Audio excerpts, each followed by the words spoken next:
আমার পায়েস একেবারে রেডি। আপনাদের যদি এই রেসিপিটা ভালো লেগে থাকে তাহলে জিনিয়া রান্নাঘর চ্যানেলটিকে সাবস্ক্রাইব করবেন, ভিডিওটি প্রচুর শেয়ার করবেন, লাইক করবেন আর আমাদের একটু ভালোবাসা দিয়ে পাশে থাকবেন। নমস্কার, জিনিয়া রান্নাঘরে সবাইকে স্বাগত। আজকের আমি বানাবো পায়েস গোবিন্দভোগ চাল দিয়ে। এখানে আমি 1 লিটারের মতো দুধ নিয়েছি। এটা আমুলের লিকুইড দুধ, আর তাতে পরিমাণ মতো আমি এখানে আমুলের যে গুঁড়ো দুধটা হয় সেটা নিয়ে আমি এখন ভালো করে নাড়াচাড়া করে নেব। এর মধ্যে দিয়ে দেবো এখন আমি তেজপাতা। দুধটা ভালো করে ফুটে এটাকে মিশিয়ে নিয়ে ভালো করে ফুটে গেলে তার মধ্যে আমি চালগুলো দিয়ে দেব।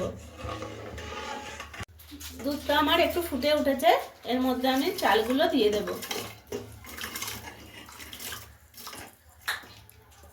কিশমিশগুলো ভালো করে ধুয়ে নিয়েছি, এবার এর মধ্যে আমি কাজু কিশমিশগুলো দিয়ে দেব।